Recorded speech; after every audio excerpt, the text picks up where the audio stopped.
Viewers, welcome back to Easy English with Manjunath channel. Previous class I taught you what is parts of speech and where should we use parts of speech and how many kinds of parts of speech, everything you learned. Today's class I am going to another new topic, question tag. Today's class I am about to teach you what is question tag and how to frame question tag and where should we use question tag. Everything let's learn today's class. Before going to teach you, who has not yet subscribed my channel, please subscribe and share to all your friends and family members and relatives. Press bell icon and you will get my all videos notification to you when I uploaded my video. Let's get started today's class. New topic, question tag. Question tag means ಕಿರು ಪ್ರಶ್ನೆಗಳು. Let us know the definition of question tag. Question tag is a short question added at the end of a statement to confirm information or ask for agreement is called question tag. ಕಿರು ಪ್ರಶ್ನೆಗಳು ಎಂದರೆ ಒಂದು ವಾಕ್ಯದ ಕೊನೆಯಲ್ಲಿ ಮಾಹಿತಿ ದೃಢಪಡಿಸಲು ಹಾಕುವ ಸಣ್ಣ ಪ್ರಶ್ನೆಗಳಿಗೆ ಕಿರು ಪ್ರಶ್ನೆಗಳು ಎಂದು ಕರೆಯುತ್ತೇವೆ. ಅಂದರೆ ಒಂದು ಸ್ಟೇಟ್ಮೆಂಟ್ನ ಕೊನೆಯಲ್ಲಿ ಮಾಹಿತಿ ಅಥವಾ ಒಪ್ಪಿಗೆಯನ್ನು ದೃಢಪಡಿಸಲು ಹಾಕುವ ಸಣ್ಣ ಪ್ರಶ್ನೆಗಳಿಗೆ ನಾವು ಕಿರು ಪ್ರಶ್ನೆಗಳು ಎಂದು ಕರೆಯುತ್ತೇವೆ. For example, I write a story. ಇದು ಒಂದು ಸೆಂಟೆನ್ಸ್ ಇದೆ, ಇದೊಂದು ಸ್ಟೇಟ್ಮೆಂಟ್ ಇದೆ. ಇದನ್ನು ಕ್ವಶನ್ ಟ್ಯಾಗ್ ಮಾಡಿದ್ರೆ ಏನಾಗುತ್ತೆ? Don't I. ಅದೇ ಥರ she drinks coffee. Question tag ಏನಾಗುತ್ತೆ? ಸಣ್ಣ ಪ್ರಶ್ನೆ ಮಾಡಬೇಕಿದಕ್ಕಂದ್ರೆ ಡಸಂಟ್ ಶಿ. ಅದೇ ಥರ Rohit is playing, isn't he. Shalini was not running, was she. ಇವೆಲ್ಲ ಎಕ್ಸಾಂಪಲ್ಸ್ಗಳು ಕಿರು ಪ್ರಶ್ನೆಗಳಿಗೆ. Now let us know how to frame question tags. How to make question tags. ಈಗ ಕಿರು ಪ್ರಶ್ನೆಗಳು ಕ್ವಶನ್ ಟ್ಯಾಗ್ಸ್ನ ಯಾವ ರೀತಿಯಾಗಿ ನಾವು ರಚಿಸಬೇಕೆಂದು ಕಲಿಯೋಣ ಬನ್ನಿ.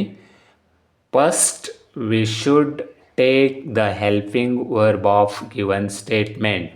ನಾವು ಫಸ್ಟ್ ಆಫ್ ಆಲ್ ಕ್ವಶನ್ ಟ್ಯಾಗ್ನ ರಚಿಸಬೇಕಾದರೆ ಕೊಟ್ಟಿರುವ ವಾಕ್ಯದಲ್ಲಿ ಅಥವಾ ಕೊಟ್ಟಿರುವ ಸ್ಟೇಟ್ಮೆಂಟ್ ಅಂದರೆ ಹೇಳಿಕೆಯಲ್ಲಿ ಯಾವುದು ಹೆಲ್ಪಿಂಗ್ ವರ್ಬ್ ಇದೆ ಅಥವಾ ಯಾವುದು ಆಕ್ಸಿಲರಿ ವರ್ಬ್ ಇದೆ ಅಥವಾ ಯಾವುದು ಮಾಡೆಲ್ ವರ್ಬ್ ಇದೆ ಅಂಥೇಳಿ ನಾವು ನೋಡ್ಕೋಬೇಕು. We should identify the modal verb or helping verb of given statement. ಕೊಟ್ಟಿರುವ ವಾಕ್ಯದಲ್ಲಿ ಇರುವ ಹೆಲ್ಪಿಂಗ್ ವರ್ಬ್ ಅಥವಾ ಮಾಡೆಲ್ ವರ್ಬ್ ಯಾವುದು ಅಂತೇಳಿ ಕಂಡುಹಿಡಬೇಕು.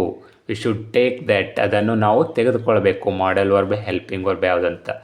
Then put the pronoun of given statement. ಆ ವಾಕ್ಯದಲ್ಲಿ ಕೊಟ್ಟಿರುವ ಪ್ರನೌನ್ ಅಂದರೆ ಸರ್ವನಾಮ ಪದವನ್ನು ಮುಂದೆ ಹಚ್ಚಬೇಕು. ಆಗ ನಾವು ಕ್ವಶನ್ ಟ್ಯಾಗನ್ನು ಮಾಡುತ್ತೇವೆ. ಫಾರ್ ಎಕ್ಸಾಂಪಲ್ ನೋಡಿ, ನಿಮಗೆ ಚೆನ್ನಾಗಿ ಅರ್ಥ ಆಗುತ್ತೆ. C is singing A song. ಇದೊಂದು ಸೆಂಟೆನ್ಸ್ ಇದೆ, ಇದೊಂದು ಸ್ಟೇಟ್ಮೆಂಟ್ ಇದೆ. ಇದರಲ್ಲಿ ಹೆಲ್ಪಿಂಗ್ ವರ್ಬ್ ಯಾವುದು? ಇವೆರಡ ರೂಲ್ಸ್ ಪ್ರಕಾರ ಫಸ್ಟ್ ನಾವು ಟೇಕ್ ದ ಹೆಲ್ಪಿಂಗ್ ವರ್ಬ್ನ ತೊಗೋಬೇಕು ಕೊಟ್ಟಿರೋ ವಾಕ್ಯದಲ್ಲಿ ಅಂತ ಹೇಳಿದ್ದಾರೆ. She is singing A song. ಇಲ್ಲಿ ಈಸ್ ಅನ್ನೋದು ಹೆಲ್ಪಿಂಗ್ ವರ್ಬ್ ಇದೆ.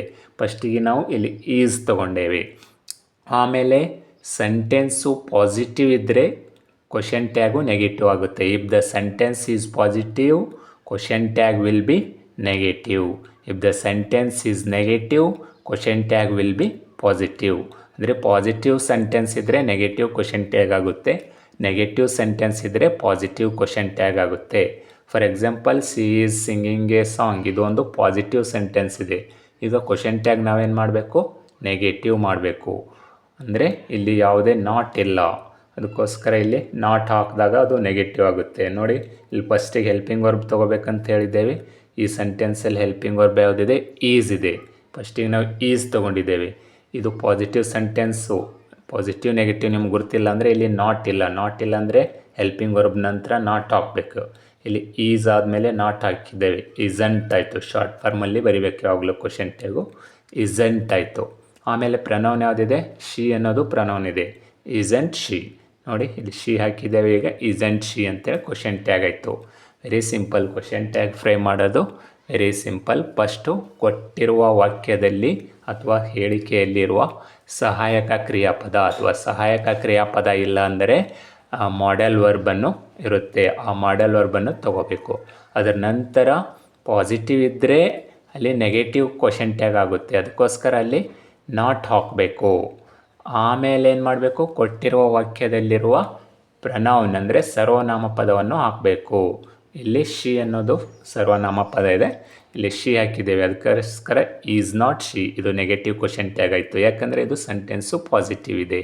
ಅದೇ ಥರ ಒಂದು ವೇಳೆ ಅಲ್ಲಿ ಪ್ರನೌನ್ ಇದ್ದಿಲ್ಲ ಅಂದರೆ ನೌನ್ ಇದ್ದರೂ ಕೂಡ ನಾವು ಪ್ರನೌನ್ ಆಗಿ ಚೇಂಜ್ ಮಾಡ್ಕೋಬೇಕು. ಇಲ್ಲಿ ರಾಣಿ ಈಸ್ ಸಿಂಗಿಂಗ್ ಇತ್ತಂದರೆ ಇಸಂಟ್ ಶಿ ಆಗುತ್ತೆ, ಅದೇ ರಾಜು ಈಸ್ ಸಿಂಗಿಂಗ್ ಇತ್ತಂದರೆ ಇಸಂಟ್ ಹಿ ಆಗುತ್ತೆ.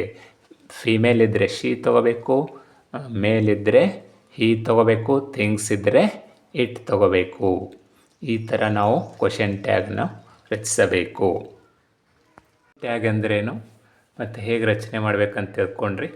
ಕ್ವಶನ್ ಟ್ಯಾಗನ್ನು ರಚನೆ ಮಾಡಬೇಕಾದ್ರೆ ನಾವು ಫಸ್ಟು ನಮಗೆ ಹೆಲ್ಪಿಂಗ್ ವರ್ಬ್ ಮತ್ತು ಪ್ರನೌನ್ಸ್ಗಳು ನಮಗೆ ಗುರ್ತಿರಲೇಬೇಕು. ಹೆಲ್ಪಿಂಗ್ ವರ್ಬ್ಸ್ಗಳು ಅಂದರೆ ಯಾವ್ಯಾವ ನೋಡಿ, ಮೇಜರಾಗಿ ಬರುವಂಥ ಹೆಲ್ಪಿಂಗ್ ವರ್ಬ್ಸ್ ಅಥವಾ ಮಾಡೆಲ್ ವರ್ಬ್ಸ್ಗಳು ಯಾವ್ಯಾವ ಅಂದರೆ helping verbs am, is, are, was, were, has, have, had, do, does, did, will, can, could, should, may, would, might, must etcetera. ಇವುಗಳಿಗೆ ನಾವು helping verb and modal verb ಎಂದು ಕರೆಯುತ್ತೇವೆ. ನಾವು ಕ್ವಶನ್ ಟ್ಯಾಗ್ ರಚನೆ ಮಾಡಬೇಕಾದ್ರೆ first we should know the helping verb and modal verbs. ಈ modal verbs ಮತ್ತು helping verbs ನಮಗೆ ಗುರ್ತಿದ್ರೆ ಮಾತ್ರ ಕ್ವಶನ್ ಟ್ಯಾಗ್ ಮಾಡೋಕ್ಕೆ ಬರುತ್ತೆ. ಅದರ ಜೊತೆಗೆ ನಮಗೆ ಪ್ರನೌನ್ಸ್ಗಳು ಕೂಡ ಗುರ್ತಾಗಿರಬೇಕು. ಪ್ರನೌನ್ಸ್ ಅಂದರೆ ಸರ್ವನಾಮ ಪದಗಳು. ಯಾವಪ್ಪ ಸರ್ವನಾಮ ಪದಗಳು ಅಂದರೆ he, she, it, I, we, you, they, something, nothing, everything, somebody, anybody, nobody, nothing, everyone, anyone, both, neither, each etcetera. ಇವುಗಳಿಗೆ ನಾವು ಪ್ರನೌನ್ಸ್ ಎಂದು ಕರೆಯುತ್ತೇವೆ. ಹೆಲ್ಪಿಂಗ್ ವರ್ಬ್ಸ್ ಮತ್ತು ಪ್ರನೌನ್ಸ್ಗಳು ಮತ್ತು ಮಾಡೆಲ್ ವರ್ಬ್ಸ್ ಇಷ್ಟು ಗುರ್ತಿದ್ರೆ ನಾವು ಈಸಿಯಾಗಿ ಕ್ವಶನ್ ಟ್ಯಾಗನ್ನು ರಚಿಸಬಹುದು. ಇವಾಗ ಬನ್ನಿ ಇವುಗಳನ್ನು ಉಪಯೋಗ ಮಾಡಿಕೊಂಡು ಹೇಗೆ ನಾವು ಕ್ವಶನ್ ಟ್ಯಾಗನ್ನು ರಚಿಸಬಹುದೆಂದು ತಿಳಿದುಕೊಳ್ಳೋಣ. ನಾವು ಫಸ್ಟು ನೋಡಬೇಕಾಗಿದ್ದು ಒಂದು ಸ್ಟೇಟ್ಮೆಂಟ್ ಅಥವಾ ವಾಕ್ಯದಲ್ಲಿ ಯಾವುದು ಹೆಲ್ಪಿಂಗ್ ವರ್ಬ್ ಇದೆ ಅಥವಾ ಯಾವುದು ಮಾಡೆಲ್ ವರ್ಬ್ ಇದೆ ಅದನ್ನು ನಾವು ಫಸ್ಟ್ ತೆಗೆದುಕೊಳ್ಳಬೇಕು.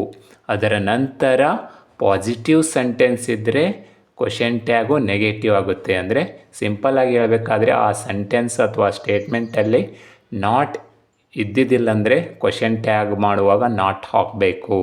ಒಂದು ವೇಳೆ ನಾಟ್ ಇತ್ತು ಅಂದರೆ ಆ ಸೆಂಟೆನ್ಸಲ್ಲಿ ನಾಟ್ ಕ್ವಶನ್ ಟ್ಯಾಗ್ ಮಾಡುವಾಗ ನಾಟ್ ಹಾಕಬಾರ್ದು.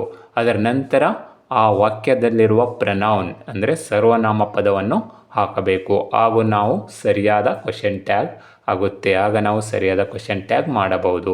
ಇವಾಗ ಎಕ್ಸಾಂಪಲ್ಸ್ಗಳನ್ನು ನೋಡೋಣ, ನಿಮಗೆ ಇನ್ನೂ ಸರಳವಾಗಿ ಈಸಿಯಾಗಿ ಅರ್ಥವಾಗುತ್ತದೆ. ಕ್ವಶನ್ ಟ್ಯಾಗ್ಸ್ಗಳನ್ನು ರಚಿಸಲು ನಾವು ಆ ವಾಕ್ಯದಲ್ಲಿರುವ ಹೆಲ್ಪಿಂಗ್ ವರ್ಬ್ ಮತ್ತು ಪ್ರನೌನ್ಗಳನ್ನು ಉಪಯೋಗ ಮಾಡಿಕೊಂಡು ನಾವು ಕ್ವಶನ್ ಟ್ಯಾಗ್ಸ್ಗಳನ್ನು ರಚಿಸುತ್ತೇವೆ. If the sentence is positive question tag will be negative, if the sentence is negative question tag will B positive ಅಂಥೇಳಿ ತೆಗೆದುಕೊಂಡಿದ್ದೀರಿ. ಅಂದರೆ ಇವಾಗ ಪಾಸಿಟಿವ್ ಸೆಂಟೆನ್ಸ್ ಇದ್ದರೆ ಹೇಗೆ ಕ್ವಶನ್ ಟ್ಯಾಗ್ಸ್ ನೆಗೆಟಿವ್ ಆಗುತ್ತೆ ನೋಡೋಣ ಬನ್ನಿ. Positive sentences question tag, negative question tags. ನೋಡಿ, ಹಿ ಈಸ್ ಡಾನ್ಸಿಂಗ್, ಇದು ಪಾಸಿಟಿವ್ ಸೆಂಟೆನ್ಸ್ ಇದೆ. ಕ್ವಶನ್ ಟ್ಯಾಗ್ ಏನಾಗಿದೆ, ಇಸಂಟ್ ಹಿ ಆಗುತ್ತೆ. ಯಾಕೆ ಇಸಂಟ್ ಹಿ ಆಗುತ್ತೆ, ಈ ಸೆಂಟೆನ್ಸು ಪಾಸಿಟಿವ್ ಇದೆ, ಇಲ್ಲಿ ಯಾವುದೇ ನಾಟ್ ಬಂದಿಲ್ಲ, ಇದು ಯಾವುದೇ ನೆಗೆಟಿವ್ ಸೆಂಟೆನ್ಸ್ ಅಲ್ಲ. ಹಿ ಈಸ್ ಡಾನ್ಸಿಂಗ್, ಈಸ್ ಅನ್ನೋದು ಹೆಲ್ಪಿಂಗ್ ವರ್ಬ್, ಇಲ್ಲಿ ಈಸ್ ತೊಗೊಂಡಿದ್ದೇವೆ, ಇಲ್ಲಿ ನಾಟ್ ಇಲ್ಲ, ಇಲ್ಲಿ ನಾಟ್ ಹಾಕಿದೆ, ಇಸಂಟ್ ಆಯಿತು. ಆಮೇಲೆ ಪ್ರನೌನ್ ತೊಗೊಂಡಿದ್ದೇವೆ, ಪ್ರನೌನ್ ಯಾವುದಿದೆ, ಹಿ ಇದೆ. ಇಸಂಟ್ ಹಿ, ಫಸ್ಟಿಗೆ ಹೆಲ್ಪಿಂಗ್ ವರ್ಬ್ ತೊಗೋಬೇಕು, ನಾಟ್ ಇದ್ದಿದ್ದಿಲ್ಲ ಅಂದರೆ ನಾಟ್ ಹಾಕಬೇಕು, ಆಮೇಲೆ ಆ ವಾಕ್ಯದಲ್ಲಿರೋ ಪ್ರನೌನ್ ಹಾಕಬೇಕು. ಇಲ್ಲಿ ಹೆಲ್ಪಿಂಗ್ ವರ್ಬ್ ಈಸ್ ಇದೆ, ಆಮೇಲೆ ನಾಟ್ ಇಲ್ಲ, ನಾಟ್ ಹಾಕಿದ್ದೇವೆ, ಆಮೇಲೆ ಹಿ ಅನ್ನೋದು ಪ್ರನೌನ್ ಇದೆ. So isn't he, is not he, ಇದು ಶಾರ್ಟ್ ಫಾರ್ಮಲ್ಲಿ ಬರಿಬೇಕು ನಾವು ಕ್ವಶನ್ ಟ್ಯಾಗ್ ಮಾಡುವಾಗ. ಈಸಂಟ್ ಹಿ ಆಯಿತು. ಇನ್ನೊಂದು ಎಕ್ಸಾಂಪಲ್ ನೋಡಿ, C is singing A song, ಇದು ಕೂಡ ಪಾಸಿಟಿವ್ ಸೆಂಟೆನ್ಸ್, ಇಲ್ಲಿ ಯಾವುದು ನಾಟ್ ಇಲ್ಲ. ಸೊ ಇಲ್ಲಿ ಇಸಂಟ್ ಶಿ, ನೋಡಿ ಫಸ್ಟಿಗೆ ಈಸ್ ಹೆಲ್ಪಿಂಗ್ ವರ್ಬ್ ಇದೆ, ನಾಟ್ ಇಲ್ಲ, ನಾಟ್ ಹಾಕಿದೆ, ಇಸಂಟ್ ಆಯಿತು, ಆಮೇಲೆ ಪ್ರನೌನು ಶಿ ಇದೆ, ಶಿ ಹಾಕಿದ್ದೇವೆ. ಇಸಂಟ್ ಶಿ, ಆಮೇಲೆ ಕ್ವಶನ್ ಮಾರ್ಕ್ ಹಾಕಬೇಕು. ಅದೇ ಥರ ಇನ್ನೊಂದು ನೋಡಿ, ಇಟ್ ಈಸ್ ಈಟಿಂಗ್ ಮೀಟ್. ಇಲ್ಲಿ ಈಸ್ ಹೆಲ್ಪಿಂಗ್ ವರ್ಬ್ ಇದೆ, ಈಸ್ ತೊಗೊಂಡು ನಾಟ್ ಇಲ್ಲ ನಾಟ್ ಹಾಕಿದೆ, ಇಸಂಟ್ ಆಯಿತು. ಆಮೇಲೆ ಇಟ್ ಪ್ರನೌನ್ ಇದೆ, ಪ್ರನೌನ್ ಹಾಕಿದೆ, ಇಸಂಟ್ ಇಟ್. ಅದೇ ಥರ we are reading a story. ಇಲ್ಲಿ ಆರ್ ಅನ್ನೋದು ಹೆಲ್ಪಿಂಗ್ ವರ್ಬ್ ಇದೆ, ಆರ್ ತೊಗೊಂಡಿದ್ದೇವೆ, ನಾಟ್ ಇಲ್ಲ ನಾಟ್ ಹಾಕಿದೆ, ಅರಂಟ್ ಆಯಿತು. ಆಮೇಲೆ ವಿ ಪ್ರನೌನ್ ಇದೆ, ಇಲ್ಲಿ ವಿ ಪ್ರನೌನ್ ಹಾಕಿದೆ, ಆಮೇಲೆ ಕ್ವಶನ್ ಮಾರ್ಕ್ ಇಟ್ಟಿದ್ದೇವೆ. ಅರಂಟ್ ವಿ ಇದು ನೆಗೆಟಿವ್ ಕ್ವಶನ್ ಟ್ಯಾಗ್ ಆಯಿತು. They were laughing. ಇಲ್ಲಿ ವರ್ ಅನ್ನೋದು ಹೆಲ್ಪಿಂಗ್ ವರ್ಬ್ ಇದೆ, ಆಮೇಲೆ ನಾಟ್ ಇಲ್ಲ ನಾಟ್ ಹಾಕಿದೆ, ವರಂಟ್ ಆಯಿತು. ಆಮೇಲೆ ದೇ ಅನ್ನೋದು ಪ್ರನೌನ್ ಇದೆ, ವರಂಟ್ ದೇ. ಅದೇ ಥರ we are listening class. Var ಅನ್ನೋದು ಹೆಲ್ಪಿಂಗ್ ವರ್ಬು, ನಾಟ್ ಇಲ್ಲ ಇಲ್ಲಿ, ಅದಕ್ಕೆ ಇಲ್ಲಿ ನಾಟ್ ಹಾಕಿದೆ, ವರಂಟ್ ಆಯಿತು. ಆಮೇಲೆ ಪ್ರನೌನ್ ವಿ ಇದೆ, ವಿ, ವರಂಟ್ ವಿ ಇದು negative question tag. They have finished work. Have ಅನ್ನೋದು ಹೆಲ್ಪಿಂಗ್ ವರ್ಬು, ನಾಟ್ ಇಲ್ಲ ನಾಟ್ ಹಾಕಿದೆ, ಹ್ಯಾವಂಟ್ ಆಯಿತು. ಆಮೇಲೆ they pronoun, haven't they is a negative question tag. He has passed IPS exam. Has ಅನ್ನೋದು helping verb, not ಇಲ್ಲ not ಹಾಕಿದೆ, ಹೆಸೆಂಟ್ ಆಯಿತು. ಆಮೇಲೆ ಹಿ ಪ್ರನೌನ್ ತೊಗೊಂಡಿದ್ದೇವೆ, hasn't he. This is a negative question tag. ಅದೇ ಥರ he had gone to Kalaburagi. Had helping verb, not ಇಲ್ಲ not ಹಾಕಿದೆ, ಹೆಡೆಂಟ್ ಆಯಿತು. ಆಮೇಲೆ ದೇ ಪ್ರನೌನ್, ಹೆಡೆಂಟ್ ದೇ. ಅದೇ ಥರ ಐ ರೋಟ್ ಅ ಸ್ಟೋರಿ. ಇಲ್ಲಿ ಯಾವುದೇ ಹೆಲ್ಪಿಂಗ್ ವರ್ಬ್ ಇಲ್ಲ, ಅಂದರೆ ಇದು V2 ಫಾರ್ಮಲ್ಲಿದೆ, ಅದಕ್ಕೋಸ್ಕರ ಇದು simple past tense. Did helping verb ತೊಗೋಬೇಕು, ಡಿಡ್ ಆಯಿತು, ನಾಟ್ ಇಲ್ಲ ಡಿಡಂಟ್ ಆಯಿತು. ಆಮೇಲೆ ಐ ಪ್ರನೌನು, ಡಿಡಂಟ್ ಐ. ಅದೇ ಥರ ಇದು ನೋಡಿ, ಐ ಪ್ಲೇಡ್ ಫುಟ್ಬಾಲ್. ಇಲ್ಲಿ ಪ್ಲೇಡ್ V2 ಫಾರ್ಮ್ ಇದೆ, ಅಂದರೆ simple past tens. V2 form ಅಂದರೆ ನಾವು ಡಿಡ್ ಎಂಬ ಹೆಲ್ಪಿಂಗ್ ವರ್ಬ್ ತೊಗೋಬೇಕು, ಡಿಡಂಟ್ ಆಯಿತು. ಆಮೇಲೆ ಇಲ್ಲಿ ಹಿ ಪ್ರನೌನ್, ಡಿಡಂಟ್ ಹಿ. ನೋಡಿದ್ರಲ್ಲ, ಇವೆಲ್ಲ ಸೆಂಟೆನ್ಸ್ಗಳು ಪಾಸಿಟಿವ್ ಸೆಂಟೆನ್ಸಸ್ ಇದ್ದಾವೆ. ಈ ಕಡೆ ಕ್ವಶನ್ ಟ್ಯಾಗ್ಸ್ ಏನಾಗಿದ್ದಾವೆ, ನೆಗೆಟಿವ್ ಕ್ವಶನ್ ಟ್ಯಾಗ್ಸ್ ಆಗಿದ್ದಾವೆ. ನೋಡಿ, isn't he negative, isn't she negative, isn't it negative, aren't we negative, weren't they negative, weren't we negative, haven't they negative, hasn't he negative, hadn't they negative, didn't I negative, didn't he negative. If the sentence is positive, question tag will be negative. If the sentence is negative, question tag will be positive. ಅಂದರೆ ಇವೆಲ್ಲ positive sentence ಇದ್ದಾವೆ, question tag ಎಲ್ಲ negative ಆಗಿದ್ದಾವೆ. ನಿಮಗೆ positive negative ಅಷ್ಟು idea ಇಲ್ಲ ಅಂದರೆ ಈ ಸೆಂಟೆನ್ಸಲ್ಲಿ ನಾಟ್, ನೋ, ನಥಿಂಗ್ ಈ ಥರ ಏನೂ ಬಂದಿಲ್ಲ ಅಂದರೆ ಕ್ವಶನ್ ಟ್ಯಾಗ್ ಮಾಡುವಾಗ ನಾಟ್ ಹಾಕಬೇಕು. ಗೊತ್ತಾಯ್ತಾ? ಇಲ್ಲೆಲ್ಲೂ ನಾಟ್ ಬಂದಿಲ್ಲ ನೋಡಿ ಎಲ್ಲ ಸೆಂಟೆನ್ಸಲ್ಲಿ, ಅದಕ್ಕೋಸ್ಕರ ಇಲ್ಲಿ ಕ್ವಶನ್ ಟ್ಯಾಗ್ ಮಾಡುವಾಗ ಹೆಲ್ಪಿಂಗ್ ವರ್ಬ್ನ ಆದ ನಂತರ ನಾಟ್ ಹಾಕಿದ್ದೇವೆ. ಇದನ್ನು ಶಾರ್ಟ್ ಫಾರ್ಮಲ್ಲಿ ಇಸಂಟ್ ಅಂತೇಳಿ ಬರೆದಿದ್ದೇವೆ. ಇಲ್ಲೆಲ್ಲ ನಾಟ್ ಬಂದಿದ್ದು ನೋಡಿ, isn't, isn't, aren't, were not, weren't, haven't, hasn't, hadn't, didn't, didn't, ಇವೆಲ್ಲ did not, had not, has not, ಈ ಥರ ನಾಟ್ ಹಾಕಬೇಕು. ಎಲ್ಲಿ ಪಾಸಿಟಿವ್ ಸೆಂಟೆನ್ಸ್ ಇದ್ದಾಗ ಕ್ವಶನ್ ಟ್ಯಾಗ್ ಮಾಡುವಾಗ ನೆಗೆಟಿವ್ ಕ್ವಶನ್ ಟ್ಯಾಗ್ ಆಗುತ್ತೆ, ಅಲ್ಲಿ ನಾಟ್ ಹಾಕಬೇಕು. ನಂತರ ಪ್ರನೌನ್ ತೊಗೋಬೇಕು. ನೋಡಿ, ಇಲ್ಲಿ ಹಿ ಅನ್ನೋದು ಪ್ರನೌನ್ ಇದೆ, ಈ ವಾಕ್ಯದಲ್ಲಿ ಇಲ್ಲಿ ಹಾಕಿದ್ದೇವೆ. ಇಲ್ಲಿ ಶಿ ಇದೆ, ಇಲ್ಲಿ ಹಾಕಿದ್ದೇವೆ. ಇಲ್ಲಿ ಇಟ್ ಪ್ರನೌನ್ ಇದೆ, ಇಲ್ಲಿ ಹಾಕಿದ್ದೇವೆ. ಇಲ್ಲಿ ವಿ ಪ್ರನೌನ್ ಇದೆ, ಇಲ್ಲಿ ಹಾಕಿದ್ದೇವೆ. ದೇ ಪ್ರನೌನ್ ಇದೆ, ಇಲ್ಲಿ ಹಾಕಿದ್ದೇವೆ. ಈ ಥರ ಫಸ್ಟಿಗೆ ನಾವು ಕ್ವಶನ್ ಟ್ಯಾಗ್ ಮಾಡುವಾಗ ವೆರಿ ಸಿಂಪಲ್. ಫಸ್ಟಿಗೆ ಹೆಲ್ಪಿಂಗ್ ವರ್ಬ್ ಅಥವಾ ಮಾಡಲು ಏನಿರುತ್ತೋ ಆ ಸೆಂಟೆನ್ಸಲ್ಲಿ ಅದು ತೊಗೋಬೇಕು. ನಂತರ ಅಲ್ಲಿ ನಾಟ್ ಇದ್ದಿದ್ದಿಲ್ಲ ಅಂದರೆ ನಾಟ್ ಹಾಕಬೇಕು. ಆಮೇಲೆ ಆ ವಾಕ್ಯದಲ್ಲಿರುವ ಪ್ರನೌನ್ನ ಹಾಕಬೇಕು. ಒಂದು ವೇಳೆ ಆ ವಾಕ್ಯದಲ್ಲಿ ನೌನ್ ಇದ್ದರೂ ಕೂಡ ನಾವು ಪ್ರನೌನ್ ಆಗಿ ಕನ್ವರ್ಟ್ ಮಾಡ್ಕೋಬೇಕು. ಫಿಮೇಲ್ ಇದ್ದರೆ ಶಿ ಹಾಕಬೇಕು, ಮೇಲ್ ಇದ್ದರೆ ಹಿ ಹಾಕಬೇಕು, ಥಿಂಗ್ಸ್ಗಳು ವಸ್ತುಗಳಿದ್ದರೆ ಇಟ್ ಹಾಕಬೇಕು. ಆಗ ಅದು ಸರಿಯಾದ ಕ್ವಶನ್ ಟ್ಯಾಗ್ ಆಗುತ್ತೆ. ಇವಾಗ ಬನ್ನಿ ಪಾಸಿಟಿವ್ ಸೆಂಟೆನ್ಸ್ನ ನೆಗೆಟಿವ್ ಕ್ವಶನ್ ಟ್ಯಾಗ್ ಹೇಗೆ ಮಾಡಬೇಕು ಅಂತೇಳಿ ಕಲ್ತ್ರಿ. ಈಗ ನೆಗೆಟಿವ್ ಸೆಂಟೆನ್ಸ್ಗಳನ್ನು ಹೇಗೆ ನಾವು ಕ್ವಶನ್ ಟ್ಯಾಗ್ ಮಾಡಬೇಕೆಂದು ಕಲಿಯೋಣ ಬನ್ನಿ. ಪಾಸಿಟಿವ್ ಸೆಂಟೆನ್ಸ್ಗಳಿದ್ದರೆ ಹೇಗೆ ಕ್ವಶನ್ ಟ್ಯಾಗ್ಸ್ ನೆಗೆಟಿವ್ ಆಗುತ್ತೆ ಅಂತ ಕಲ್ತ್ರಿ. ಇವಾಗ ನೆಗೆಟಿವ್ ಸೆಂಟೆನ್ಸ್ಗಳಿದ್ದರೆ ಹೇಗೆ ಕ್ವಶನ್ ಟ್ಯಾಗ್ಸ್ ಪಾಸಿಟಿವ್ ಆಗುತ್ತೆ ಎಂದು ನೋಡೋಣ ಬನ್ನಿ. ನೋಡಿ, if the sentence is negative, question tag will B positive. If the sentence is positive, question tag will be negative. If the sentence is negative, question tag will B positive. ಅಂದರೆ sentence negative ಇದ್ದರೆ question tag positive ಮಾಡಬೇಕು. For example ನೋಡಿ, Rohan does not it, does she. ನೋಡಿ, ಇಲ್ಲಿ not ಬಂದಿದೆ ಅಲ್ವಾ, negative sentence ಇದೆ. So ಅದಕ್ಕೆ ಇಲ್ಲಿ ನಾಟ್ ಹಾಕಬಾರ್ದು, ಇಲ್ಲಿ ಯಾವುದೇ ನಾಟ್ ಬಂದಿಲ್ಲ. Does she, does he. He ಯಾಕೆ ಬಂತು ಅಂದರೆ ರೋಹನ್ ಅನ್ನೋದೇನಿದೆ ಮೇಲಿದ್ದಾನೆ, ಮೇಲಿದ್ದರೆ ಹಿ ಅನ್ನೋ ಪ್ರನೌನ್ ಹಾಕಬೇಕು, ಫೀಮೇಲ್ ಇದ್ದರೆ ಶಿ ಹಾಕಬೇಕು. ಅದಕ್ಕೋಸ್ಕರ ಇಲ್ಲಿ ಹಿ ಬಂತು. ಅದೇ ಥರ ಇನ್ನೊಂದು ಎಕ್ಸಾಂಪಲ್ ನೋಡಿ, ರಶ್ಮಿಕಾ ಈಸ್ ನಾಟ್ ಡಾನ್ಸಿಂಗ್. ನೋಡಿ ಇಲ್ಲಿ ಈಸನ್ನು ಹೆಲ್ಪಿಂಗ್ ವರ್ಬ್ ಇದೆ, ಈಸ್ ತೊಂಡೆ, ಇಲ್ಲಿ ನಾಟ್ ಬಂದಿದೆ, ಇಲ್ಲಿ ಹಾಕಬಾರ್ದು. ಈಸ್ ಶಿ, ರಶ್ಮಿಕನ್ ಬದಲಾಗಿ ಶಿ ಹಾಕಿದ್ದೀವಿ. Is a right question tag, ಇದು ಪಾಸಿಟಿವ್ ಕ್ವಶನ್ ಟ್ಯಾಗು. ಇನ್ನು ನೋಡಿ, ಇಟ್ ಈಸ್ ನಾಟ್ ಗೋಯಿಂಗ್, ಇಲ್ಲಿ is helping verb is, not ಇದೆಯಲ್ಲ ಇಲ್ಲಿ ಹಾಕಬಾರ್ದು, ಅದಕ್ಕೆ is it, positive question tag. ಇನ್ನೊಂದು ಎಕ್ಸಾಂಪಲ್ ನೋಡಿ, we are not running, were we. ನೋಡಿ were helping verb, we pronoun, were we. Not ಬಂದರೆ ಇಲ್ಲಿ ನಾಟ್ ಹಾಕಬಾರ್ದು ಕ್ವಶನ್ ಟ್ಯಾಗ್ ಮಾಡುವಾಗ. ನಾಟ್ ಬಂದಿದ್ದಿಲ್ಲ ಅಂದರೆ ಕ್ವಶನ್ ಟ್ಯಾಗ್ ಮಾಡುವಾಗ ನಾಟ್ ಹಾಕಬೇಕು. ಅಂದರೆ ಇದು ನೆಗೆಟಿವ್ ಸೆಂಟೆನ್ಸ್ ಇದೆ, ಇಲ್ಲಿ ಕ್ವಶನ್ ಟ್ಯಾಗ್ ಪಾಸಿಟಿವ್ ಮಾಡಬೇಕು, ಅದು rules. They are not flying, ನೋಡಿ ಆರ್ ದೇ, ನಾಟ್ ಬಂದಿದೆಯಲ್ಲ ಅದಕ್ಕೆ ಇಲ್ಲಿ ಹಾಕಿಲ್ಲ ಅಷ್ಟೇ. People are not watching T V, are they. ನೋಡಿ ಆರ್ ಅನ್ನೋದು ಹೆಲ್ಪಿಂಗ್ ವರ್ಬ್ ಇದೆ, ಇಲ್ಲಿ ನಾಟ್ ಬಂದಿದೆ ಅದಕ್ಕೆ ಇಲ್ಲಿ ನಾಟ್ ಹಾಕಿಲ್ಲ. ಪೀಪಲ್ ಬದಲಾಗಿ ನಾವು ಪ್ರನೌನ್ ಏನು ಯೂಸ್ ಮಾಡ್ಬೋದು, ದೇ. ಭಾಳ ಜನ ಇದ್ದರೆ ನಾವು ದೇ ಅನ್ನೋ ಒಂದು ಪ್ರನೌನ್ನ ಯೂಸ್ ಮಾಡಬೇಕು. ಇನ್ನೊಂದು ಎಕ್ಸಾಂಪಲ್ ನೋಡಿ, did not eat rice. Suma did not eat rice, helping verb did ಇದೆ, ಡಿಡ್ ತೊಗೊಂಡೆ, ನಾಟ್ ಇದೆ ಇಲ್ಲಿ ಹಾಕಬಾರ್ದು. ಸುಮನ್ ಬದಲಾಗಿ pronoun she, did she. Kavya can't speak English, can ಅನ್ನೋದು ಮಾಡಲ್ ವರ್ಬ್ ಇದೆ, ಕ್ಯಾನ್ ತಗೋಬೇಕು, ನಾಟ್ ಇದೆ, ನಾಟ್ ಹಾಕಬಾರ್ದು. ಕಾವ್ಯನ ಬದಲಾಗಿ she, can she, positive question tag. Shalini could not sleep yesterday, could modal verb, not ಇದೆ ಹಾಕಬಾರ್ದು. ಆಮೇಲೆ ಶಾಲಿನಿ ಬದಲಾಗಿ ಶಿ ಪ್ರನೌನ್ ತೊಗೊಂಡಿದೆ, ಕುಡ್ ಶಿ. ಅದೇ ಥರ Mohan would not play games, would modal verb, would, not ಇದೆ ಹಾಕಬಾರ್ದು. ಆಮೇಲೆ ಮೋಹನ್ ಬದಲಾಗಿ ಪ್ರನೌನು ಹಿ ತೊಗೊಂಡಿದ್ದೇವೆ, ವುಡ್ ಹಿ. ನೋಡಿದ್ರಲ್ಲ, ಪಾಸಿಟಿವ್ ಕ್ವಶನ್ ಟ್ಯಾಗ್ ಇದ್ದರೆ ಪಾಸಿಟಿವ್ ಸೆಂಟೆನ್ಸಸ್ ಇದ್ದರೆ ನೆಗೆಟಿವ್ ಕ್ವಶನ್ ಟ್ಯಾಗ್ ಆಗುತ್ತೆ, ನೆಗೆಟಿವ್ ಸೆಂಟೆನ್ಸಸ್ ಇದ್ದರೆ ಪಾಸಿಟಿವ್ ಕ್ವಶನ್ ಟ್ಯಾಗ್ಸ್ ಆಗುತ್ತೆ. ಇಲ್ಲೆಲ್ಲ ಇವು ನೆಗೆಟಿವ್ ಸೆಂಟೆನ್ಸಸ್ ಇದ್ದಾವೆ. ನೆಗೆಟಿವ್ ಅಂದರೆ ನಾಟ್ ಬರುತ್ತೆ, ನಾಟ, ನೋ, ನಥಿಂಗ್ ಈ ಥರ ಬರುತ್ತೆ. ಅವುಗಳಿಗೆಲ್ಲ ನಾವು ಪಾಸಿಟಿವ್ ಕ್ವಶನ್ ಟ್ಯಾಗ್ ಮಾಡಬೇಕು. ಇಲ್ಲಿ ಯಾವುದೇ ನಾಟ್ ಬಂದಿಲ್ಲ ಕ್ವಶನ್ ಟ್ಯಾಗ್ ಮಾಡುವಾಗ, ಯಾಕಂದರೆ ಇವೆಲ್ಲ negative sentences, so question tag positive ಆಗಿದ್ದಾವೆ ಅಷ್ಟೇ. ಇಲ್ಲಿ ಹೆಸರುಗಳ ಬದಲಾಗಿ ಫೀಮೇಲ್ ಇದ್ದರೆ, ಮೇಲ್ ಇದ್ದರೆ ಹಿ ತೊಗೋಬೇಕು ಪ್ರನೌನು, ಫೀಮೇಲ್ ಇದ್ದರೆ ಶಿ ತೊಗೋಬೇಕು. ಇಲ್ಲಿ ರೋಹನ್ ಅನ್ನೋದು ಮೇಲಿದ್ದಾನೆ, ಹಿ ತೊಗೊಂಡೇವಿ. ರಶ್ಮಿಕಾ ಅನ್ನೋದು ಫೀಮೇಲ್ ಇದ್ದೆ, ಶಿ ಅನ್ನೋ pronoun ತೊಗೊಂಡಿದ್ದೇವೆ.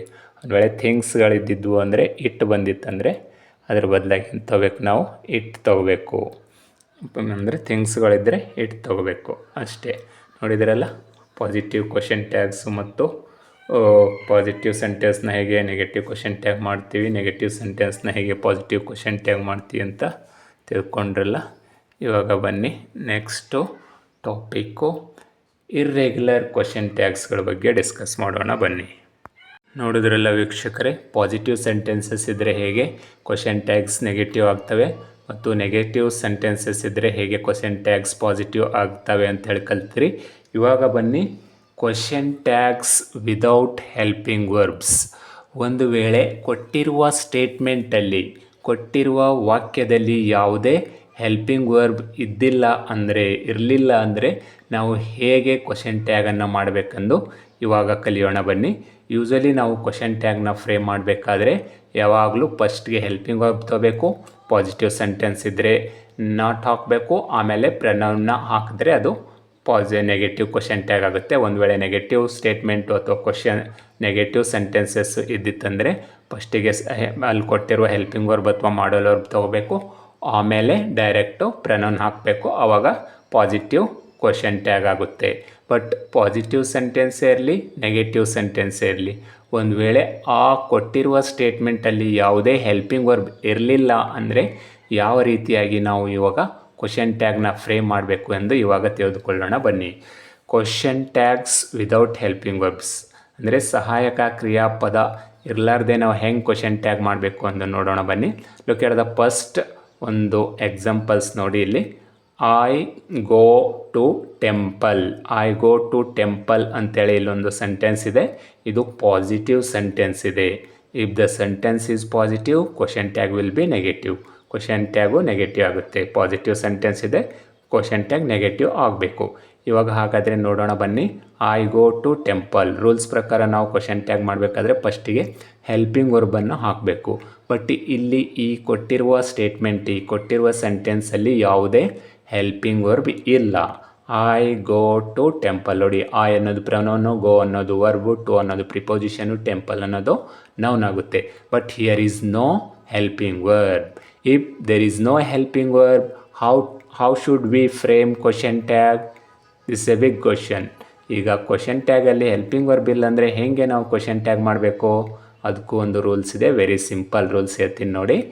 If there is no helping verb in given statement, we should identify the main verb of given statement. We should identify the main verb of given sentence. ಒಂದು ವೇಳೆ ಕೊಟ್ಟಿರುವ ವಾಕ್ಯದಲ್ಲಿ ಯಾವುದೇ ಹೆಲ್ಪಿಂಗ್ ವರ್ಬ್ ಇಲ್ಲ ಅಂದರೆ ಆ ವಾಕ್ಯದಲ್ಲಿರುವ main ವರ್ಬನ್ನು ನೋಡಬೇಕು. ಈ ವಾಕ್ಯದಲ್ಲಿ ಮೇನ್ ವರ್ಬ್ ಯಾವುದಿದೆ? ಐ ಗೋ ಟು ಟೆಂಪಲ್ ಅನ್ನೋ ಸೆಂಟೆನ್ಸಲ್ಲಿ ಐ ನೌನ್ ಆಗುತ್ತೆ, ಗೋ ಅನ್ನೋದು ವರ್ಬ್ ಆಗುತ್ತೆ. ಹಾಗಾದರೆ ಮೇನ್ ವರ್ಬ್ ಯಾವುದಿಲ್ಲಿ? ಗೋ. ಹಾಗಾದರೆ ಗೋ ಇದೆ, ಈಗ ಹೆಲ್ಪಿಂಗ್ ವರ್ಬ್ ಇಲ್ಲ. ಹಾಗಾದರೆ ಯಾವ ಒಂದು ಹೆಲ್ಪಿಂಗ್ ವರ್ಬ್ ತೊಗೋಬೇಕು? ಮೇನ್ ವರ್ಬ್ ಗೋ ಇದ್ದರೆ ಅದಕ್ಕೊಂದು ವೆರಿ ಸಿಂಪಲ್ ಫಾರ್ಮುಲಾ ಇದೆ. ಕೊಟ್ಟಿರುವ ಸೆಂಟೆನ್ಸಲ್ಲಿ ಯಾವುದೇ ಹೆಲ್ಪಿಂಗ್ ವರ್ಬ್ ಇರಲಿಲ್ಲ ಅಂದರೆ ಮೇನ್ ವರ್ಬ್ ನೋಡಬೇಕು. ಮೇನ್ ವರ್ಬು V1 ಫಾರ್ಮ್ ಸಿಂಗ್ಯುಲರಲ್ಲಿದ್ದಿದ್ದರೆ, ಮೇನ್ ವರ್ಬು V1 ಸಿಂಗ್ಯುಲರ್ ಇದ್ದಿದ್ದರೆ ಡೂ ಎಂಬ ಹೆಲ್ಪಿಂಗ್ ವರ್ಬ್ ತೊಗೋಬೇಕು. ಒಂದು ವೇಳೆ main verb V1 form main verb ಪ್ಲ್ಯೂರಲಲ್ಲಿ ಇದ್ದಿದ್ದರೆ ಡಸ್ ತೊಗೋಬೇಕು. ಒಂದು ವೇಳೆ ಮೇನ್ ವರ್ಬು V2 ಫಾರ್ಮಲ್ಲಿದ್ದರೆ ಡಿಡ್ ತೊಗೋಬೇಕು. ಹಾಗಾದರೆ ಇಲ್ಲಿ ಗೋ ಅನ್ನೋದು ಯಾವ ಫಾರ್ಮು? V1, V2, V3 ನೀವೇ ಹೇಳಬೇಕು. ಅದು ಎಕ್ಸಾಕ್ಟ್ಲಿ V1 ಫಾರ್ಮ್ ಸಿಂಗ್ಯುಲರಲ್ಲಿದೆ. ಒಂದು ವೇಳೆ ಕೊಟ್ಟಿರುವ ಸ್ಟೇಟ್ಮೆಂಟಲ್ಲಿ ಯಾವುದೇ ಹೆಲ್ಪಿಂಗ್ ವರ್ಬ್ ಇರಲಿಲ್ಲ ಅಂದರೆ ಮೇನ್ ವರ್ಬ್ ನೋಡ್ಕೋಬೇಕು. ಆ ಮೇನ್ ವರ್ಬ್ ಸಿಂಗ್ಯುಲರ್ ಆಗಿದ್ದಿದ್ದರೆ, ಆ V1 ಫಾರ್ಮಲ್ಲಿದ್ದಿದ್ದರೆ ಅವಾಗ ನಾವು ಡೂ ಎಂಬ ಹೆಲ್ಪಿಂಗ್ ವರ್ಬ್ ತೊಗೋಬೇಕು. ಅದಕ್ಕೋಸ್ಕರ ನಾನು ಇಲ್ಲಿ ಡೂ ಎಂಬ ಹೆಲ್ಪಿಂಗ್ ವರ್ಬ್ ತೊಗೊಂಡಿದ್ದೇನೆ. ಹಾಗಾದರೆ ಇಲ್ಲಿ ನಾಟ್ ಯಾಕೆ ಬಂತು ಅಂತ ಕೇಳಿದರೆ, ಐ ಗೋ ಟು ಟೆಂಪಲ್ ಇದು ಪಾಸಿಟಿವ್ ಸೆಂಟೆನ್ಸ್ ಇದೆ, ಇಲ್ಲಿ ಯಾವುದೇ ನಾಟ್ ಇಲ್ಲ. ಇಲ್ಲಿ ನಾಟ್ ಇಲ್ಲ ಅಂದರೆ ಕ್ವಶನ್ ಟ್ಯಾಗ್ ಮಾಡುವಾಗ ಆಫ್ಟರ್ ಹೆಲ್ಪಿಂಗ್ ವರ್ಬ್ ನಾಟ್ ಹಾಕಬೇಕು. ಇಲ್ಲಿ ಡೂ ಎಂಬ ಹೆಲ್ಪಿಂಗ್ ವರ್ಬ್ ಆದಮೇಲೆ ನಾಟ್ ಹಾಕಿದ್ದೀನಿ. ಡೋಂಟ್ ಆಯಿತು ಶಾರ್ಟ್ ಫಾರ್ಮಲ್ಲಿ ಬರೆದಾಗ. ಆಮೇಲೆ ಪ್ರನೌನ್ ತೊಗೋಬೇಕು. ಐ ಅನ್ನೋದು ಪ್ರನೌನ್ ಇದೆ, ಇಲ್ಲಿ ಹಾಕಿದ್ದೀನಿ. ಆವಾಗ don't I is a right question tag. ನೋಡಿದ್ರಲ್ಲ ವೀಕ್ಷಕರೇ, ಡೋಂಟ್ ಐ ಯಾವುದೇ ಹೆಲ್ಪಿಂಗ್ ವರ್ಬ್ ಇಲ್ಲ ಅಂದರೂ ಕೂಡ ನಾವು ಕ್ವಶನ್ ಟ್ಯಾಗ್ ಮಾಡ್ಬೋದು. ಅವಾಗ ನಾವು ಫಸ್ಟು ಮೇನ್ ವರ್ಬ್ ನೋಡಬೇಕು. ಮೇನ್ ವರ್ಬ್ V1 ಎಲ್ಲಿದ್ದರೆ ಡೂ ತೊಗೋಬೇಕು, V2 ಎಲ್ಲಿದ್ದರೆ ಡಿಡ್ ತೊಗೋಬೇಕು, ಪ್ಲ್ಯೂರಲ್ ಇತ್ತು ಮೇನ್ ವರ್ಬ್ ಅಂದರೆ ಡಸ್ ತೊಗೋಬೇಕು. ಇಲ್ಲಿ V1 ಎಲ್ಲಿದೆ ಅದಕ್ಕೆ ಡೂ ತೊಗೊಂಡೆ, ಇಲ್ಲಿ ನಾಟ್ ಇಲ್ಲ ನಾಟ್ ಹಾಕಿನಿ, ಡೋಂಟ್ ಆಯಿತು. ಆಮೇಲೆ don't I is a right question tag. ಇನ್ನೊಂದು ಎಕ್ಸಾಂಪಲ್ ನೋಡಿ, ವಿ ರೈಟ್ ಸ್ಟೋರೀಸ್. ಇಲ್ಲೂ ಕೂಡ ಯಾವುದೇ ಹೆಲ್ಪಿಂಗ್ ವರ್ಬ್ ಇಲ್ಲ. ರೈಟ್ ಅನ್ನೋದು ಮೇನ್ ವರ್ಬ್ ಇದೆ, ಇಲ್ಲಿ ರೈಟ್ ಅನ್ನೋದು ಸಿಂಗ್ಯುಲರಲ್ಲೇ ಇದೆ. ಇದು ಯಾವುದೇ ಪ್ಲ್ಯೂರಲ್ ವರ್ಬ್ ಇಲ್ಲ, V2 ಅಲ್ಲ. ಇದು ರೈಟ್ ಅನ್ನೋದು ಸಿಂಗ್ಯುಲರ್ ವರ್ಬು V1 ಇತ್ತಂದರೆ ಡೂ ತಗೋಬೇಕು. ಅದಕ್ಕೆ ಇಲ್ಲಿ ನಾಟ್ ಇಲ್ಲ ನಾಟ್ ಹಾಕಿದೆ, ಡೋಂಟ್ ಆಯಿತು. ಪ್ರನೌನ್ ವಿ ಇದೆ, ವಿ ಹಾಕಿದೆ. Don't we is a right question tag. ಇನ್ನೊಂದು ಎಕ್ಸಾಂಪಲ್ ನೋಡಿ, ದೇ ಪ್ಲೇ ಗೇಮ್ಸ್. ಇಲ್ಲೂ ಕೂಡ ಯಾವುದೇ ಹೆಲ್ಪಿಂಗ್ ವರ್ಬ್ ಇಲ್ಲ. ಪ್ಲೇ ಅನ್ನೋದು ಮೇನ್ ವರ್ಬ್ ಇದೆ, ಅದು ಸಿಂಗ್ಯುಲರಲ್ಲಿದೆ. ಅದಕ್ಕೋಸ್ಕರ ನಾನು ಡೂ ತೊಗೋತೀನಿ. ಡೂ ಇಲ್ಲಿ ನಾಟ್ ಇಲ್ಲ, ಅದಕ್ಕೋಸ್ಕರ ನಾಟ್ ಹಾಕಿದೆ. ಡೋಂಟ್ ಆಯಿತು. ಪ್ರನೌನ್ ದೇ ಇದೆ, ದೇ ಹಾಕಿದೆ. Don't they is a right question tag. Fourth example ನೋಡಿ, ಶಿ ಗೋಸ್ ಟು ಮಾರ್ಕೆಟ್. ಇಲ್ಲೂ ಕೂಡ ಯಾವುದೇ ಹೆಲ್ಪಿಂಗ್ ವರ್ಬ್ ಇಲ್ಲ. ಮೇನ್ ವರ್ಬ್ ನೋಡ್ಕೋಬೇಕು. ಮೇನ್ ವರ್ಬ್ ಯಾವುದಿದೆ? ಇಲ್ಲಿ ಗೋಸ್ ಇದೆ. ಹಾಗಾದರೆ ಇಲ್ಲಿ ಗೋಸ್ ಏನು ಸಿಂಗ್ಯುಲರ ಪ್ಲ್ಯೂರಲ್ಲ? V2 V1 ನೋಡಿ, ಗೋಸ್ ಅನ್ನೋದು ಪ್ಲ್ಯೂರಲ್ ಇದೆ. ಗೋ ಸಿಂಗ್ಯುಲರು, ಗೋಸ್ ಪ್ಲ್ಯೂರಲ್. ಹಾಗಾದರೆ ಪ್ಲ್ಯೂರಲ್ ಇತ್ತು, ಆ ಸೆಂಟೆನ್ಸಲ್ಲಿ ಯಾವುದೇ ಹೆಲ್ಪಿಂಗ್ ವರ್ಬ್ ಇರಲಿಲ್ಲ, ಮೇನ್ ವರ್ಬ್ ಪ್ಲ್ಯೂರಲಲ್ಲಿತ್ತು ಅಂದರೆ ರೂಲ್ಸ್ ಪ್ರಕಾರ ಡಸ್ ಎಂಬ ಹೆಲ್ಪಿಂಗ್ ವರ್ಬ್ನ ತೊಗೋಬೇಕು. ಅದಕ್ಕೋಸ್ಕರ ನಾನು ಇಲ್ಲಿ ಡಸ್ ತೊಗೊಂಡೆ. ಆಮೇಲೆ ಇಲ್ಲಿ ಯಾವುದೇ ನಾಟ್ ಇಲ್ಲ, ಅದಕ್ಕೋಸ್ಕರ ನಾನೇನು ಹಾಕಬೇಕು? ಇಲ್ಲಿ ನಾಟ್ ಹಾಕಬೇಕು. ಡಸ್ ನಾಟ್ ಆಯಿತು. ಆಮೇಲೆ ಪ್ರನೌನ್ ಏನಿದೆ? ಶಿ ಇದೆ. ಅದಕ್ಕೋಸ್ಕರ ಇಲ್ಲಿ ಶಿ ಹಾಕಿದ್ದೀನಿ. Doesn't she is a right question tag. ಇನ್ನೊಂದು ಎಕ್ಸಾಂಪಲ್ ನೋಡಿ, ಈ ಸೆಂಟ್ ಅ ಮೇಲ್. ಇಲ್ಲೂ ಕೂಡ ಯಾವುದೇ ಹೆಲ್ಪಿಂಗ್ ವರ್ಬ್ ಇಲ್ಲ. ಅದಕ್ಕೋಸ್ಕರ ಇಲ್ಲಿ ಮೇನ್ ವರ್ಬ್ ನೋಡಬೇಕು. ಮೇನ್ ವರ್ಬ್ ಯಾವುದಿದೆ? ಸೆಂಟ್ ಇದೆ. ಏನು V1 V2 V3 ಅಂತ ನೋಡಿದಾಗ ಇದು V2 ಫಾರ್ಮಲ್ಲಿದೆ. ಯಾವುದೇ ಹೆಲ್ಪಿಂಗ್ ವರ್ಬ್ ಇರಲಿಲ್ಲ ಸೆಂಟೆನ್ಸಲ್ಲಿ, ಕೊಟ್ಟಿರುವ ಸೆಂಟೆನ್ಸಲ್ಲಿ ಅಂದರೆ ಮೇನ್ ವರ್ಬ ನೋಡಬೇಕು. ಮೇನ್ ವರ್ಬ್ V2 ಫಾರ್ಮಲ್ಲಿ ಇತ್ತಂದರೆ ಡಿಡ್ ಎಂಬ ಹೆಲ್ಪಿಂಗ್ ವರ್ಬ್ ತೊಗೋಬೇಕು. ಅದಕ್ಕೋಸ್ಕರ ಡಿಡ್ ತೊಗೊಂಡೆ. ಆಮೇಲೆ ಇಲ್ಲಿ ಯಾವುದೇ ನಾಟ್ ಇಲ್ಲ, ಇದು ಪಾಸಿಟಿವ್ ಸೆಂಟೆನ್ಸು. ಇಲ್ಲಿ ಹಾಕಿದೆ ನಾಟು, ಡಿಡ್ ನಾಟ್. ಆಮೇಲೆ ಪ್ರನೌನ್ ಹಿ ಇದೆ, ಹಿ ಹಾಕಿದೆ. Didn't he is a right question tag. Positive sentence ಇದ್ದರೆ ಕ್ವಶನ್ ಟ್ಯಾಗ್ ಯಾವಾಗಲೂ ನೆಗೆಟಿವ್ ಆಗೇ ಇರುತ್ತೆ. ಇನ್ನೊಂದು ಎಕ್ಸಾಂಪಲ್ ನೋಡಿ, ಸಿ ಸ್ಯಾಂಗ್ ಎ ಸಾಂಗ್. ಇಲ್ಲೂ ಕೂಡ ಯಾವುದೇ ಹೆಲ್ಪಿಂಗ್ ವರ್ಬ್ ಇಲ್ಲ. ಸ್ಯಾಂಗ್ ಅನ್ನೋದು V2 ಫಾರ್ಮಲ್ಲಿದೆ, ಅದಕ್ಕೋಸ್ಕರ V2 ಫಾರ್ಮಲ್ಲಿ ಇದ್ದಿದ್ದರೆ ಮೇನ್ ವರ್ಬು V2 ಫಾರ್ಮಲ್ಲಿ ಇದ್ದಿತ್ತಂದರೆ ನಾವು ಯಾವಾಗಲೂ ಡಿಡ್ ಎಂಬ ಹೆಲ್ಪಿಂಗ್ ವರ್ಬ್ ತೊಗೊಂಡು ನಾವು ಕ್ವಶನ್ ಟ್ಯಾಗ್ ಮಾಡಬೇಕು. ಡಿಡ್ ತೊಗೊಂಡೆ, ಇಲ್ಲಿ ನಾಟ್ ಇಲ್ಲ ಹಾಕಿದೆ, ನಾಟ್ ಇಲ್ಲ ಇಲ್ಲಿ ಹಾಕಿದೆ, ಡಿಡೆಂಟ್ ಆಯಿತು. ಆಮೇಲೆ ಪ್ರೊನೌನ್ ಶಿ ಇದೆ, ಶಿ ಆಗಿದೆ, didn't she is a right question tag. ಇನ್ನೊಂದು ಎಕ್ಸಾಂಪಲ್ ನೋಡಿ, ಇಟ್ ಡ್ರಿಂಕ್ಸ್ ಮಿಲ್ಕ್. ಇಲ್ಲೂ ಕೂಡ ಯಾವುದೇ ಹೆಲ್ಪಿಂಗ್ ವರ್ಬ್ ಇಲ್ಲ, ಮೇನ್ ವರ್ಬ್ ನೋಡಬೇಕು. ಮೇನ್ ವರ್ಬ್ ಡ್ರಿಂಕ್ಸ್ ಇದೆ, ಡ್ರಿಂಕ್ಸ್ ಅನ್ನೋದು ಇದು ಪ್ಲ್ಯೂರಲಲ್ಲಿದೆ. ಯಾವುದೇ ಹೆಲ್ಪಿಂಗ್ ವರ್ಬ್ ಇದ್ದಿಲ್ಲ ಸ್ಟೇಟ್ಮೆಂಟಲ್ಲಿ ಅಂದರೆ ಮೇನ್ ವರ್ಬ್ ನೋಡಬೇಕು. ಮೇನ್ ವರ್ಬ್ ಪ್ಲ್ಯೂರಲಲ್ಲಿ ಇತ್ತಂದರೆ ಡಸ್ ತೊಗೋಬೇಕು. ಇಲ್ಲಿ ಡ್ರಿಂಕ್ಸ್ ಅನ್ನೋದು ಪ್ಲ್ಯೂರಲಲ್ಲಿದೆ, ಅದಕ್ಕೋಸ್ಕರ ಡಸ್ ತೊಗೊಂಡೆ. ಇಲ್ಲಿ ಯಾವುದೇ ನಾಟ್ ಇಲ್ಲ, ಇದು ನೆಗೆಟಿವ್ ಸೆಂಟೆನ್ಸ್ ಅಲ್ಲ, ಪಾಸಿಟಿವ್ ಸೆಂಟೆನ್ಸ್ ಇದೆ, ಅದಕ್ಕೆ ಇಲ್ಲಿ ನಾಟ್ ಹಾಕಿದೆ. ಡಸಂಟ್ ಆಯಿತು, ಪ್ರೊನೌನ್ ಇಟ್ ಇದೆ, ಇಟ್ ಹಾಕಿದೆ. Doesn't it is a right question tag. ಇನ್ನೊಂದೇ ನೋಡಿ, you come to school. You come to school, ಇಲ್ಲೂ ಕೂಡ ಯಾವುದೇ ಹೆಲ್ಪಿಂಗ್ ವರ್ಬ್ ಇಲ್ಲ. ಕಮ್ ಅನ್ನೋದು V1 ಫಾರ್ಮಲ್ಲಿದೆ. V1 ಇದ್ದರೆ ಡೂ ತಗೋಬೇಕು, ಡೂ ತೊಗೊಂಡೆ. ನಾಟ್ ಇಲ್ಲಲ್ಲಿ ನಾಟ್ ಹಾಕಿದೆ, ಡೋಂಟ್ ಆಯಿತು. ಪ್ರೊನೌನ್ ಯು ಇಲ್ಲಿ ಹಾಕಿದೆ. Don't you is a right question tag. 9th one ನೋಡಿ, they entered in to class. ಇಲ್ಲೂ ಕೂಡ ಯಾವುದೇ ಹೆಲ್ಪಿಂಗ್ ವರ್ಬ್ ಇಲ್ಲ. ಮೇನ್ ವರ್ಬು ಎಂಟರ್ಡ್ ಇದೆ, ಎಂಟರ್ಡ್ V2 ಫಾರ್ಮಲ್ಲಿದೆ. V2 ಫಾರ್ಮಲ್ಲಿದ್ದಿತ್ತು ಮೇನ್ ವರ್ಬ್ ಅಂದರೆ ನಾವು ಕ್ವಶನ್ ಟ್ಯಾಗ್ ಮಾಡುವಾಗ V2 ಇದೆ, ಡಿಡ್ ಹಾಕಬೇಕು, ಡಿಡ್ ಹಾಕಿದೆ. ಇಲ್ಲಿ ಯಾವುದೇ ನಾಟ್ ಇಲ್ಲ, ಅದಕ್ಕೋಸ್ಕರ ಕ್ವಶನ್ ಟ್ಯಾಗ್ ನೆಗೆಟಿವ್ ಆಗುತ್ತೆ. ನಾಟ್ ಹಾಕಿದೆ, ಡಿಡೆಂಟ್ ಆಯಿತು. ಪ್ರೊನೌನ್ ದೇ ಇದೆ, ದೇ ಆಗಿದೆ. Didn't they is a right question tag. 10ನೇದು ನೋಡಿ, scientists invented a new machine. ಇಲ್ಲೂ ಕೂಡ ಯಾವುದೇ ಹೆಲ್ಪಿಂಗ್ ವರ್ಬ್ ಇಲ್ಲ. ಮೇನ್ ವರ್ಬ್ ನೋಡಬೇಕು. ಮೇನ್ ವರ್ಬು ಇನ್ವೆಂಟೆಡ್ ಇದೆ. ಇನ್ವೆಂಟೆಡ್ ಅನ್ನೋದು ಇದು V2 ಫಾರ್ಮ್ ಇದೆ. V2 ಇದ್ದರೆ ಯಾವಾಗಲೂ ನಾವು ಡಿಡ್ ತೊಗೋಬೇಕು. ಡಿಡ್ ತೊಗೊಂಡೆ, ನಾಟ್ ಇಲ್ಲ ನಾಟ್ ಹಾಕಿದೆ, ಡಿಡೆಂಟ್ ಆಯಿತು.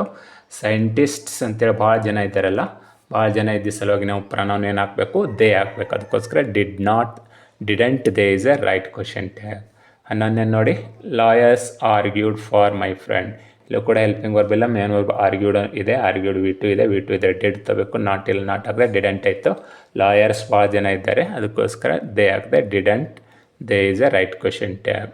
ಲಾಸ್ಟ್ ಒನ್ ನೋಡಿ, she cooks rice every day. ಇಲ್ಲೂ ಕೂಡ ಯಾವುದೇ ಹೆಲ್ಪಿಂಗ್ ವರ್ಬ್ ಇಲ್ಲ. ಮೇನ್ ವರ್ಬ್ ನೋಡಬೇಕು. ಮೇನ್ ವರ್ಬ್ ಕುಕ್ಸ್ ಇದೆ. ಕುಕ್ಸ್ ಅನ್ನೋದು ಇದು ಪ್ಲ್ಯೂರಲ್ ಫಾರ್ಮಲ್ಲಿದೆ. ಪ್ಲ್ಯೂರಲ್ ಇತ್ತು ಮೇನ್ ವರ್ಬು ಅಂದರೆ ಡಸ್ ತೊಗೋಬೇಕು. ಅದಕ್ಕೋಸ್ಕರ ಡಸ್ ತೊಗೊಂಡೆ, ನಾಟ್ ಇಲ್ಲ ನಾಟ್ ಹಾಕಿದೆ, ಡಸಂಟ್ ಆಯಿತು. ಆಮೇಲೆ ಶಿ ಪ್ರೊನೌನ್ ಹಾಕಿದೆ. Doesn't she is a right question tag. ನೋಡಿದ್ರಲ್ಲ ವಿವರ್ಸ್, ಕ್ವಶನ್ ಟ್ಯಾಗ್ ಮಾಡೋದು ವೆರಿ ಸಿಂಪಲ್. ಅದರಲ್ಲೂ ಯಾವುದೇ ಹೆಲ್ಪಿಂಗ್ ವರ್ಬ್ ಇಲ್ಲ ಅಂದರೆ ಕ್ವಶನ್ ಟ್ಯಾಗ್ ಮಾಡೋದು ಇನ್ನೂ ಸಿಂಪಲ್ ಆಗಿದೆ. ನಾವು ಯೂಶ್ವಲಿ ಕ್ವಶನ್ ಟ್ಯಾಗ್ ಮಾಡಬೇಕಾದ್ರೆ ಹೆಲ್ಪಿಂಗ್ ವರ್ಬ್ನ ಫಸ್ಟಿಗೆ ತೊಗೊಂಡು ಆಮೇಲೆ ಪಾಸಿಟಿವ್ ಸೆಂಟೆನ್ಸ್ ಇದ್ದರೆ ನೆಗೆಟಿವ್ ಕ್ವಶನ್ ಟ್ಯಾಗ್ ಮಾಡ್ತೀವಿ, ನೆಗೆಟಿವ್ ಇದ್ದರೆ ಪಾಸಿಟಿವ್ ಕ್ವಶನ್ ಟ್ಯಾಗ್ ಮಾಡ್ತೀವಿ. ಬಟ್ ಒಂದು ವೇಳೆ ಯಾವುದೇ ಹೆಲ್ಪಿಂಗ್ ವರ್ಬ್ ಇದ್ದಿಲ್ಲ ಅಂದರೆ ಫಸ್ಟ್ V1 ಫಾರ್ಮಲ್ಲಿತ್ತು, ನಾವು ಯಾವುದೇ ಹೆಲ್ಪಿಂಗ್ ವರ್ಬ್ ಇರಲಿಲ್ಲ ಅಂದರೆ ಕೊಟ್ಟಿರೋ ಸೆಂಟೆನ್ಸಲ್ಲಿ ಮೇನ್ ವರ್ಬ್ ನೋಡ್ಕೋಬೇಕು. ಮೇನ್ ವರ್ಬ್ V1 ಇದ್ದರೆ ಡೂ ತೊಗೋಬೇಕು, V2 ಇದ್ದರೆ ಡಿಡ್ ತೊಗೋಬೇಕು, ಪ್ಲ್ಯೂರಲ್ ವರ್ಬ್ ಇದ್ದಿತ್ತಂದರೆ ಡಸ್ ತೊಗೋಬೇಕು. ಈ ಥರ ತೊಗೊಂಡು ನಾವು ವಿದೌಟ್ ಹೆಲ್ಪಿಂಗ್ ವರ್ಬ್ ಕ್ವಶನ್ ಟ್ಯಾಗ್ನ ಫ್ರೇಮ್ ಮಾಡ್ಬೋದು. ಐ ಹೋಪ್ ಈ ಕ್ಲಾಸ್ ನಿಮಗೆ ಇಷ್ಟ ಆಯಿತು ಅನ್ಕೋತೀನಿ. ನೆಕ್ಸ್ಟ್ ಕ್ಲಾಸಲ್ಲಿ ನಾವು ಇರ್ರೆಗ್ಯುಲರ್ ಕ್ವಶನ್ ಟ್ಯಾಗ್ಸ್ನ ಯಾವ ರೀತಿಯಾಗಿ ಮಾಡಬೇಕೆಂದು ಕಲಿಯೋಣ. Thanks for watching today's class.